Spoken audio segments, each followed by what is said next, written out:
Welcome everyone to another Roze of the Recapture trailer breakdown. By the way, is it Roze or Rosa? Let me know in the comment section below. Anyways, here's some context behind this trailer. So after they announced that Roze of the Recapture was actually going to happen, they held an exclusive live stream for people who had to pay, obviously, to attend it. And in that live stream, they showed this exclusive trailer. This exclusive trailer had better footage than the one we got, which is why I prefer this trailer over that one. Now, people wanted me to talk about that trailer after it came out, and the reason why I didn't is because I consider it somewhat stealing from the people that actually had to pay to view it. But now that the first film has come out, and technically the second one will be out probably when this video gets released, and given all the footage they've released on YouTube and Twitter threads and so forth, I believe it's safe to talk about this trailer. Nothing in this trailer that I'm aware of hasn't been spoiled to some degree, either like I said, on YouTube, Twitter, comments, etc. So there should be no harm in talking about it. What's also fun about talking about this trailer now is that since we know everything, it's cool to point out all those reveals that this trailer secretly had this entire time. Some of them are obvious and some weren't. So without further ado, let's go over the exclusive trailer for Roze of the Recapture. By the way, in case it wasn't obvious, there will be massive spoilers for everything we know about Roze of the Recapture that comes from the first film, the trailer for the second film, and everything they post on Twitter and YouTube. If you don't want any spoilers, wait until the 21st of June when the anime starts airing on Disney+. I know, people don't like that, but it is what it is. Now let's actually start going over the trailer. 兄さんにとって大切な人って誰? Okay, here's the first part of the trailer. Now, if we go back a little bit, we're at 6 seconds, just so I don't forget. But if we go back here, we see two people together. Now, at first glance, I thought this was Sakuya and Sakura, since they are childhood friends. But it could also be Ash and Norland. Some people think that Ash and Norland are siblings, and maybe they were holding hands here. In the intro to Roze of the Recapture, the first one, it shows Ash holding hands with somebody. So it's very possible that was Norland. Either way, we see two characters that are walking together in the snow. This is obviously a flashback that I think was shown in the first film, but I don't entirely know. Also, Roze is asking who is the most important person to him, and at first when you watched this, you assumed it was Ash because the storyline said they were brothers, but now it's obviously Sakura, since Roze is trying to rescue her. それは So this entire part here, let's go back. This is from the first intro, not intro, but the first trailer we got, so nothing new there. And then they show, by the way, if we go a little forward here, after Ash is not sure who that is, we have the seagull. The seagull has been shown in several of the trailers because the Hokkaido block is on an island. That's why you have those type of birds flying around there. At least that's why I assume you see seagulls. Also, I think it's the same seagull animation in all of these trailers too. Okay, so let's go through all this stuff. Not a whole lot, but just a couple of things of interest here. So there's eagle flying, right? Okay, so back up a couple seconds. So we see Ash piloting the Z Apollo. I like the new updated HUDs. We saw some of that in Akito the Exiled and also Resurrection. So it's really cool to see how much better they have gone over the years with the Z Apollo. Then we see Roze just directing traffic, pointing at something. This is actually Sakura, not Sakuya. But when you first watched the trailer, you assumed it was Sakuya. Of course, everyone did. That was kind of the point. It was a big twist. And then this is a chess piece from the scene where Roze and Greede played chess, with the outline nightmare frames being the chess pieces. This takes place in the first part of the first film when Ash is trying to stop Gran from killing the Japanese civilians while Roze plays chess against Greede. The chess pieces are of course a symbolism in code Geass, and they try to make Roze / Sakuya seem like Lelouch, especially in the recent videos they posted on YouTube, so I assume that's why they went down this road.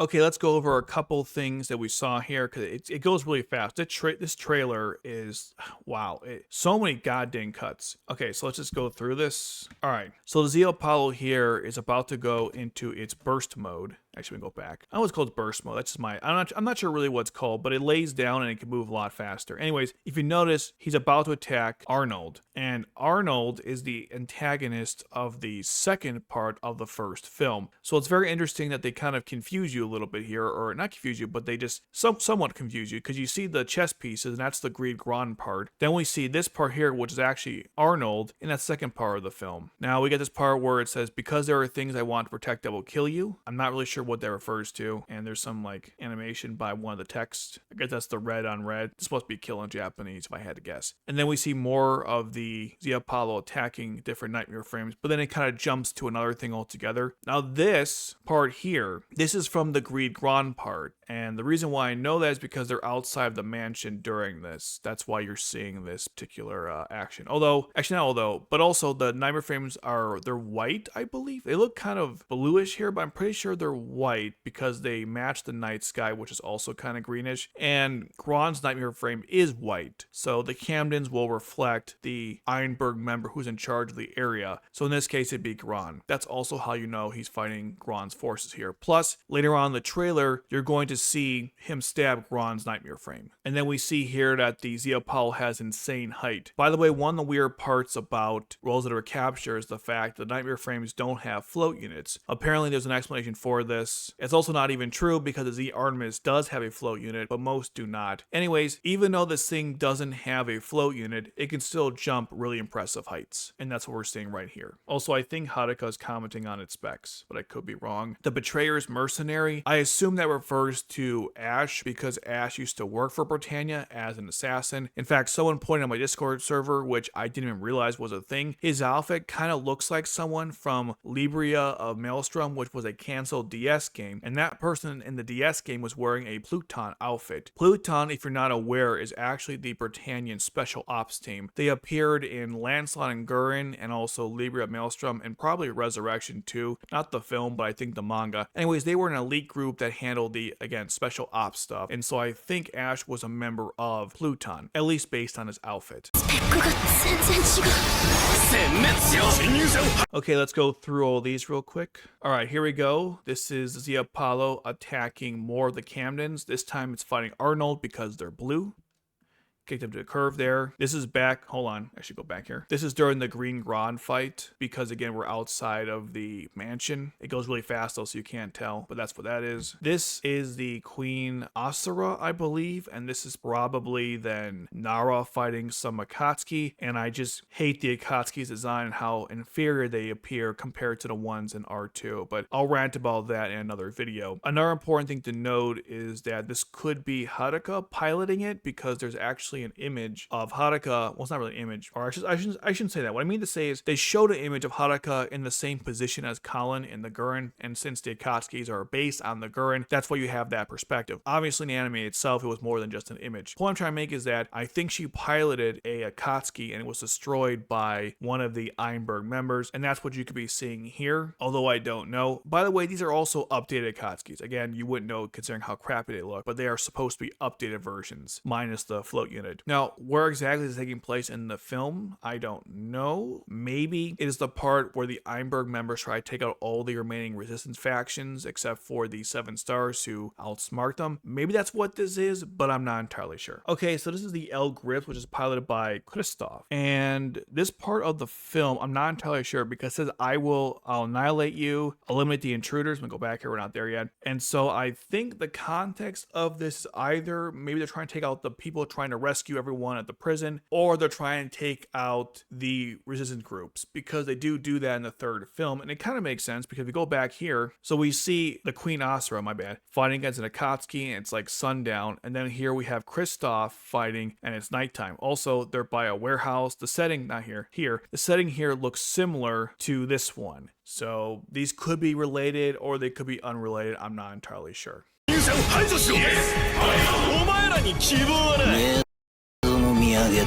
Okay, let's start going through all that. Sorry, this trailer is so short that even just going a couple seconds, as you see there. Okay, so this scene here shows all the Einberg members saluting Sakura over here. This must be after Callus died, since wouldn't he be here instead if he was in charge, right? But it's Sakura instead. By the way, Catherine's the only member who doesn't wear a glove and it's sleeveless. So when you go back here, yeah, this is actually, there's actually supposed to be an extra arm, unless that's it. Yeah, that's Catherine. Again, she doesn't wear a glove or sleeves. Not sure why they did that, but that's her decision, I guess. Anyways, they're talking to Sakura, and we see all the members: Norland, Kristoff, Stanley, I forgot his name, Divik, Nara, and Catherine. I think it's Waltz or something? Waltz-Weiss? I'm not sure. Anyways, they're all saluting Sakura. This is Gran shooting a bunch of Japanese people. It says Ghetto Search and Destroy Operation. Yes, my lord is response to this part here. So we see how Gran and Greede are killing all these different civilians or Japanese, which is great.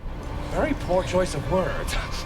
Here's all the members of the Einberg from a first person point of view, I guess, or third person rather. Here is Nara. Then we have Kristoff. This is Heath. Stanley, he's not really a Nightmare Frame pilot, he's actually an engineer. We haven't seen him in any trailers yet, but I think it's pretty fair to point him out because, I mean, there's so much footage of him already that I don't see the issues with spoiling his character. Everyone knows who this guy is. He's really creepy looking, by the way. Back up. Here's Divik. He's going to play a big role in the next film because he's in charge of the Damocles and the Flea and also wiping out the ghettos. Again, I hope they explain how that works, but we'll see. Then we have his Catherine, and Catherine, I mean, until I see the character in the show, it seems like they just made her for fan service reasons. I mean, holy crap, not just the outfit or the bust size, that's fine, a lot of characters have that in Code Geass, but god, that one video they played on YouTube, which is a compilation of her activities, that's a weird way to put it, but just compilation of her in general in the first film, those angles, my goodness, they knew what they were doing, and I hope to god that these films don't have too much fan service. But then again, I've been seeing the images of Sakuya, and yeah, they went pretty hard here, so we'll see how it goes. The balance will be the key. There's nothing wrong with having fan service in the series, but the balance will be the key there. So here's Cherish. He unfortunately doesn't do much in the film. Is here Cherish or Callus, whatever. He's supposed to be the next emperor, since not only can't be empress since Britannia was broken up, and this is Neo Britannia, so it's kind of confusing, but that's who he is. He kind of looks like a mix between Canon and Schneisel, which makes sense because he is related to Schneisel. According to the pamphlet that gave out to people, I think it's Cornelia's nephew? I don't know. I hope they explain who the hell this character is and why we never heard of this character beforehand. Considering that Schneisel wiped out most of the royal family, it'd be nice to know where this guy was during all of that. Or even Sakuya, who's I believe also a descendant of royal lineage. So hopefully they explain that. And then this is Norland, who could be Schneisel, could be Ash's brother, or some character from the original anime, although there's an image of him now that's been leaked by the creators themselves with those cards you can purchase where he's not wearing his mask and he looks like Schneisel. Not saying he is, but he looks like him, which means he might be a member of the royal family, or I'm not really sure, but god, that face looked just like Schneisel's. And then the last thing here I stopped at was this far eastern defensive battle, and I'm not sure exactly what the context is here. I think this is during the part in the third film when the Einberg try to wipe out all of the resistant factions, although I could be wrong since there's not much context given here, and they keep slapping so much black and white stuff and captions and everything that's very hard to tell what you're looking at. A souvenir from Maid, I don't know what that means, but there you go. あ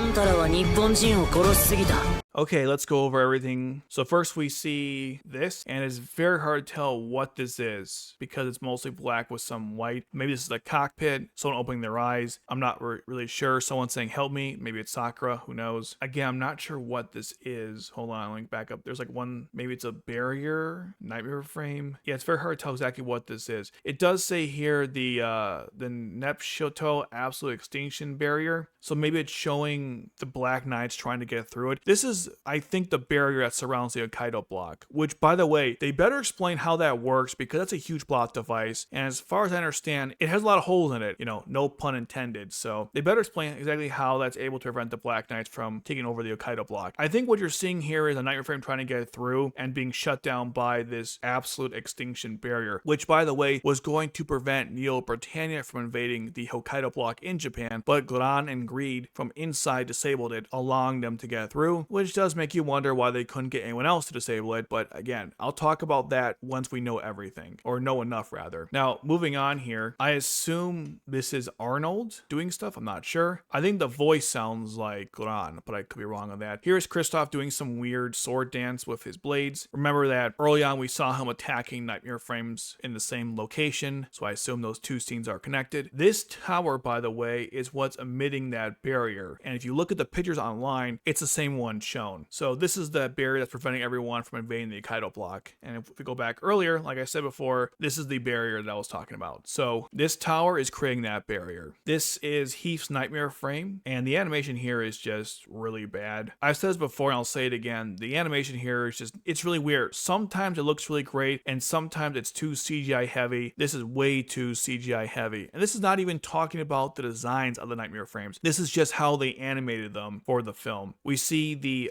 Apollo after it takes out, I believe, Gran in his nightmare frame, because again, we're still outside the mansion and a fire explosion has occurred. Plus, he's doing a pretty cool badass pose, so obviously he must have killed Gran there. Then we see the Apollo in action again. Problem with the Apollo is it just moves so fast, it's very hard to follow what's happening on screen. By the way, the nightmare frames of Camden's, they're white here, which again follows my earlier theory that this is the part where he takes on Gran's forces, because Gran's nightmare frame is also white. That's what's going on over here. And then this is dealing with Arnold's troops because they are all blue. And again, it's just so hard to follow any of this. Hopefully it'll be better when it's not cut to death like this. By the way, it says you guys have killed 2 Japanese people because, well, they have. That's why they're attacking Gran and Greede, because Haruka hired them to do that to prevent killing the Japanese civilians. Okay, let's go back a couple of things here. So this is Greede looking at the entire battlefield in the mansion. This is the part where Roze encounters him. They play chess with the nightmare frame pieces outside. Remember that image I showed early on in this trailer where you see that red chess piece? That's from this sequence over here. And then after Roze, well, I should say Ash beats everyone, so I guess Roze wins as well. He takes off, or she takes off her necklace, or not takes off, but she deactivates the necklace, so her eye color changes. I assume she takes off the wig and then uses Geass on Greede to either help the Japanese or kill himself, and of course he kills himself. So that's what this is from over here. Then we get to a part, hold on, right here, where all the members of the Einberg are meeting up, and given how Gran and Arnold are not present in this room, this is obviously from the third film, when Heath, as you see right here, has a asthma attack and then he dies off screen. I believe Norland killed him, but it was never really confirmed. That's the theory anyways. So this meeting here is taking place in the third film, because from what I understand from the synopsis, that's what happened in the third film. They met up, then they went after all the remaining resistance group members, although they couldn't stop the 7 stars for obvious reasons, mostly because of that trap that I talked about earlier. Maybe they talk about the Damocles, I don't know. And Norland's leading the group. We see Catherine's annoyed, and Naro's also kind of annoyed as well. So kind of curious to see the overall dynamics between the different members of the Einberg members. This is, I believe, Gran killing some Japanese civilians. I'm not sure why it says enclosed earth. And we're outside some kind of car. I don't know what this is. Maybe this star is the significant part here. This could be a flare being fired or something else. I'm not entirely sure. This is the Roze, I guess also by the barrier or walking towards something. And then we get to the Damocles, which is on top of that mountain on the Hokkaido block. This is why I was saying in my previous video that I knew the Damocles was coming back, but I didn't know it was going to be used in the same way to fire flares. I thought maybe the technology was going to be used to power up the barrier that protected the Hokkaido block, since the Blaze Luminous system on the Damocles was absolute. So imagine taking that system and protecting an entire area. That'd be pretty crazy, especially because it's connected to a mountain. So maybe that further powers it up. Maybe this mountain is another source of Sakuradite. I don't know. But the point is, I knew the Damocles was coming back. I just didn't know in the same way as in the original anime, which by the way, I'm not too happy about, but we'll have to see how it's used in the second film for me to render a complete judgment. But in theory, I don't know why the hell you would do that.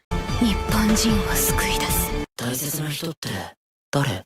Okay, so this is kind of the end of the first part of this trailer. Believe it or not, there's multiple parts. Okay, we see Ash and Roze. By the way, they're outside the barrier. That's what this purple light is. I assume that's the barrier. And we see that Roze is really upset. Now, originally, when we saw this in the first trailer, you assume that Roze was just doing a really cool pose. But in actuality, she hates Ash. And this whole we're brothers and stuff like that is just a ruse, obviously, because she wants to kill Ash for killing her father. trailer. So this pose or this expression that she's wearing has more meaning than you would initially think. And that's the point about that. Then it's this thing about who is the most important person. Who is it? We don't know. I assume it's Sakura, but we'll see later on. Now the next part of this trailer shows a lot of crazy imagery. Before there are a lot of cuts, here it's an insane amount of cuts. And then there's also a lot of chaos going on. It's absolutely insane. And I think the point behind that was to show that this series is going to have a lot of chaos in it. And I love this part the most because it really shows the Geass elements in the Roze of the Recapture. The problem with the first trailer is there was almost none of that except for the nightmare frames. But I'm talking about the Geass stuff. And this part really goes into that. And that's why I really like it. But yeah, prepare for a lot of cuts and crazy imagery. Here we go.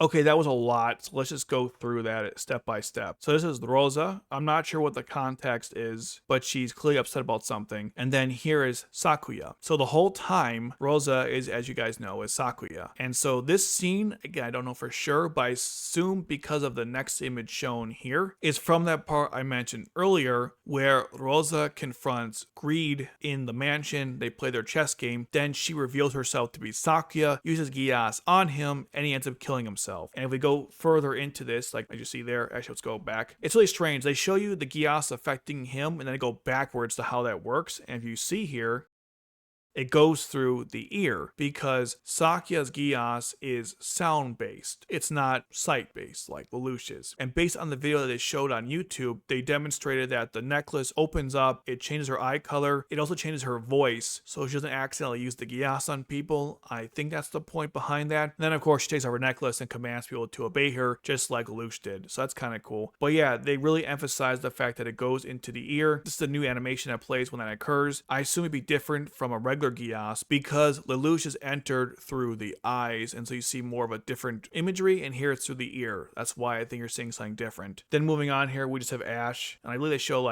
two perspectives of him, and it says, "Won't you forgive me for being a person like that?" I assume that's in reference to killing Rosa's father. Then we see Roze, again, the two angles, not sure what that's all about. This, I believe, is the Hokkaido block, but I'm not sure. It says here, the rooftop, and it says something enough to withstand nightmare frame battles. They can arrive within 7 minutes after being instructed by the control room directly from the warehouse within the elevator. Not sure what the context is. Is this like the base for the Neo Britannia? Is this the 7 stars? I'm not sure. I know it's in the Hokkaido block. That's about it. I'm curious to actually know what this is. Like where these not like where it's located, but whose base of operation this is. Looks like Neo Britannia's, but I'm not sure. Then we get to this part where we see Haruka talking to Ash and Roze because I believe she hired them to take out Gran and Greede, which is what you're seeing on the projector.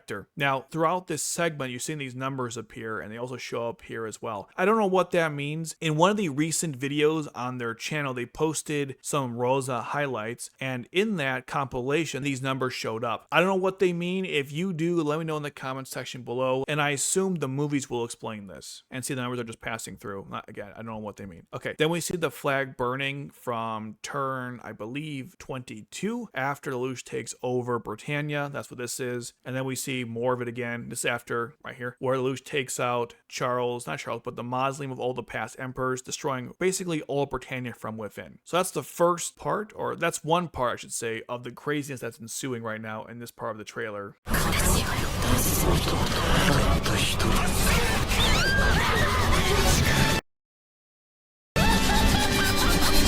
Okay, that was a lot, so let's just go through that. This trailer is absolutely nuts. Too many cuts for me. Okay, so let's start with this. This is Catherine finding a bunch of Camdens, and she's wiping them out doing her sick dance moves. Now the question is, why is she fighting Camdens when they're on her side? So my theory is that this takes place in the second film when they rescue the leader of the 7 stars. Again, I forgot his name. I think it's Kotsetsu. That's probably wrong. Anyways, they go to rescue him. So I assume everyone who was freed alongside him, because there were other prisoners, they were members of the 7 stars. They took Camdens to fight back, and I assume Catherine took them out. Also, these Camdens are green, they're not pink, so they're not her Camdens. This could be someone else's. I believe, was it Kristoff has green Camdens, not her, so maybe these are Kristoff's Camdens, and this also might make that other scene where we see Kristoff saying eliminate the intruders, that could be actually from the prison that they kept all the, prisoners in for the 7 stars. So maybe that scene of Kristoff earlier was actually be part of the second film, not the third film, considering we see Camden's here fighting against Catherine. So that's this part here. This is Heath, again, piloting his nightmare frame. I believe this is Heath. I could be wrong. And he's fighting somebody. Don't know the real context there. By the way, it says something about Frosty Nights. If I go back a couple seconds here, I'm not sure what that means. That could just be a weird translation. Even though I think the person in my Discord server who translated this did a good job. At least I assume that's the person who translated this. I could be wrong. Anyways, there's some conflict going on there. This looks like a map from that same location we saw earlier, which was that area in the Okaida block. It says here Abashuri. I don't know what that means. Hopefully they'll explain in the movie. Progress 87%. Does that mean the Damocles, the rescue operation? I have no idea. The new knight, by the way, I assume refers to Ash, but I could be wrong. Now, this is why I originally thought that the two people we saw in the beginning were Sakura and Sakuya. We see a young girl, I believe it's Sakura, not Sakuya, putting her hand out to another young girl, and I assume that's Sakuya. I believe there's a part in the second film where Sakuya reflects on her relationship with Sakura and how it's falling apart. So maybe she thinks about this particular interaction from the past during that part in the anime. And then if we go further here, we see two people holding hands again, which is why I thought it was them. But again, it could be Ash and Norland or anyone else for that matter. And of course, they're falling in the snow. It also says here, by the way, go back one more time, the new knight is who? So maybe it's again reference to Ash or Sakura, Sakuya. I'm not entirely sure. I'm kind of rambling at this point, but that's kind of the point, I guess. It gets kind of confusing. I'm afraid of Japanese. I'm not sure what that means. Various birds. Again, I'm not sure what that means either. We see Haruka trained to shoot a gun. Here's a random member of the new Black Knights. We don't know who she is yet. No name has been given out. She has yellow eyes though, so maybe she's related to Nara. Because yellow eyes is actually very unique in Code Geass. I mean, Valletta has them, C2 has golden eyes, and that's about it. So considering they've introduced two new characters that have yellow eyes, which is her and Nara, it can't be an accident, but maybe it is. Then we see these are the members of the 7 stars. I don't know their name at the top of my head, but they do have them. Here's members of the Black Knights. This is from the embassy in Japan. By the way, we saw from the trailer of the second film that they're talking to Cornelia, as well as members of the UFN. Now, one thing about this picture that I didn't realize after rewatching this trailer multiple times is that some of the members of the UFN here look new, implying they might have replaced certain members of the group since its inception. Now, some people here are from the original one. For example, she was in there, and I believe he was also. But this guy, I don't recall seeing him anywhere in the original anime. So what must have happened, they got new members into the UFN, and these new members must have screwed up in trying to stop Neo Britannia. That might explain some of the buffoonery that happened in this anime. Okay, this is the leader of the 7 stars that are rescuing the second film. People thought this was Jeremiah because of the eye covering. It was kind of a dead giveaway because that's the same eye that Jeremiah had covered up with the cyborg enhancements, but it wasn't Jeremiah, so that kind of sucks. He did look a lot older than him, but again, people thought it was Jeremiah, but it turns out it was not. Okay, moving on. A false relationship, that's obviously between Ash and Roze.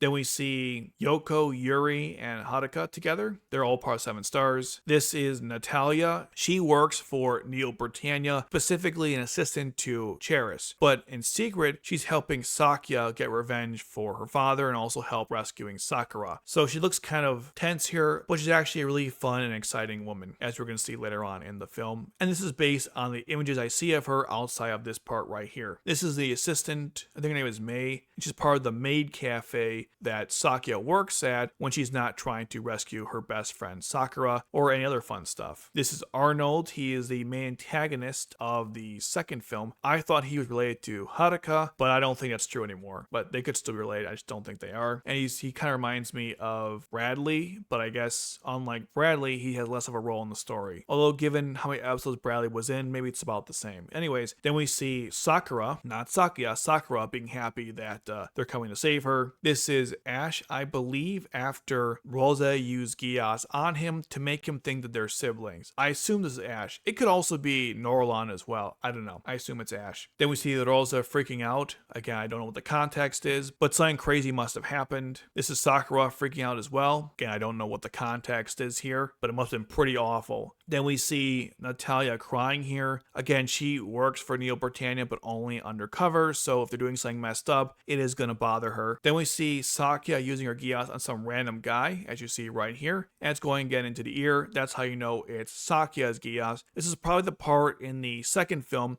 when they attempt to rescue Sakura and go after the leader of the 7 stars, because in that film, she used her Geass a lot to get in. That's where we're probably seeing right here. Then we see Cherish, and he's about to die, or callous, whatever, because I believe Norland used a poison bug to poison him, which was a big reveal in the third film. What was the point of all that? I have no idea. This is Heath. He's having an asthma attack. He died in the third film in the beginning after that meeting, which I showed you earlier. That's why he's freaking out. This is Haruka. It's showing a red outline implying a Geass was used on her. I don't know what Geass that would have been, since I don't see why Sakuya would be using Geass on her, and also she's in the nightmare frame. Also, the perspective of Haruka right now is again her leaning forward, which implies she's in an Akatsuki-like nightmare frame, or not Akatsuki, a Gurren-like nightmare frame, which could be the Akatsuki we saw earlier. Again, not sure why there's a red coloring over her. Then we see, I assume, Arnold, and I assume this is right after Ash takes him out, but I could be wrong. And then we see over here, these are more images of Ash under Rose's Geass, which again makes him think that they are siblings when they are clearly not siblings. And that's the rest of that part. Okay, let's continue. スメラギサクヤは俺たちで助ける。そうだな。すべてが終わったら、あなたを殺す。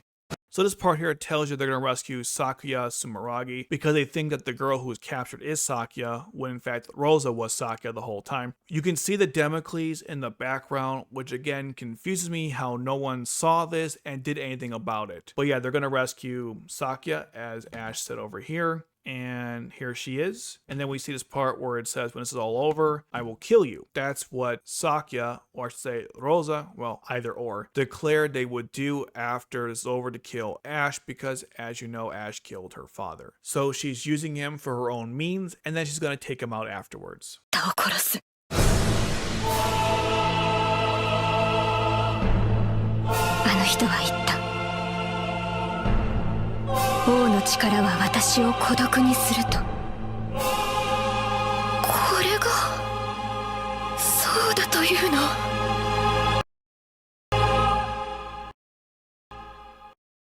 兄さんにとって大切な人って誰？ Okay, let's break down the last part of this trailer because there's a lot of stuff in here. It's kind of crazy. Okay, we get this weird red overlay of the Apollo. I don't know why. And of course, we see the Geass symbol right here. Now, I don't know what's happening here because it's just so confusing. This looks like a fight breaking down in one of the areas. Could be the third film or second film. I'm not third film or second film. Second episode or first episode of the first film. I don't entirely know. But yeah, it's very hard to tell what's going on here. There's some kind of winter in the background, so maybe it's related to that first part where we see the two characters falling into snow. I don't know. So there's some fighting going on in the city. It looks like a Camden, but it's hard to tell. This again shows the Apollo in action, taking out nightmare frames, as we see here. I think this is Gran's nightmare frame based on the eye color, but I could be wrong, and also the mouth guard. Very hard to tell, but I assume it's what that is. And yeah, that's definitely his nightmare frame. That's Gran's nightmare frame. The Apollo is moving in, and I believe there should be a part where, yeah, right there. Here he stabs Gran's nightmare frame, killing him. Everything else that you just saw was in the first trailer, so nothing new to go over in that regard. This is an Akatsuki. I don't know what's happening to it. Here's the Akatsuki flying up. And I assume they're doing this so they can land on the Damocles or a base of some kind, but I'm not entirely sure. I mean, how else would you get Haruka on top of the Damocles without a float unit? That remains to be seen, of course. Also, it says the power of the king would condemn me to a life of solitude. This is obviously Sakura reflecting on the fact that Lelouch gave her Geass powers, which was revealed in the third film, I believe. Also, the voice sounds like Sakuya. And also, in that film, she reflected on this too, so it makes sense all around. If I go back a couple seconds, is there any part that she discusses it? Yeah, that person said that Geass would isolate you, or the king's power rather. Okay, we see I think this is also an Akatsuki, but I'm not sure, using an old style cannon. Could be in context of finding the Damocles. Again, I don't know. This shows Rosa and Ash flying in a a rocket, because in the second episode of the first film, they had to break into a prison, and to break into the prison, they had to use a rocket to get in because it was highly fortified. Maybe that image we saw earlier was the prison. I don't know, but that's what this scene is over here. This is, again, we saw this array. This is just the Apollo destroying things as always. More Akatsuki weird imagery. I don't know why they're emphasizing the Akatsuki's here. Are they trying to remind us they have no float units for some reason, or powerful weapons? I mean, where's the buzzsaw? I guess they don't have that anymore. So then continue on here. This is the Queen Kuraka, which is what Catherine pilots. This is again from the first trailer. They just added some weird flavor coloring or neon lightings, whatever, to it. And here she is taking out more of the Camdens. We saw that already. This is a fight between Arnold and Ash. So his Nightmare Frame against the Apollo. As we know, Ash wins because he kills Arnold. That's what that is over here. This looks like the Apollo using its speed boost, but it's very hard to tell exactly what's going on here. Oh wait, no, I'm wrong. That's not what this is. It's clashing with Arnold's Nightmare Frame. Yeah,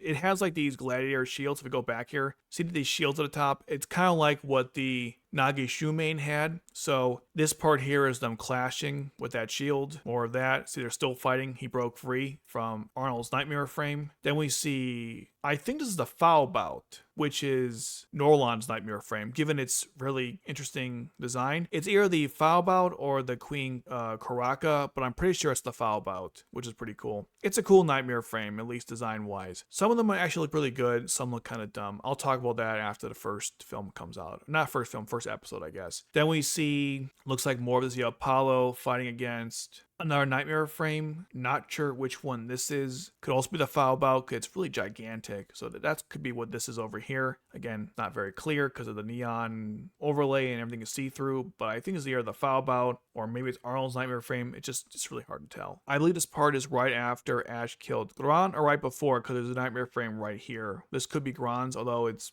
blue, not white. So hard to tell. And then we see the Apollo punching in the air like we saw in the second trailer of the Roze Recapture. And then the trailer ends. I believe there's not much else here, right? I'll just go through the rest of this. Still trying to answer the most important question, which is who is the most important person? Nash said that's up to you, isn't it, Roze?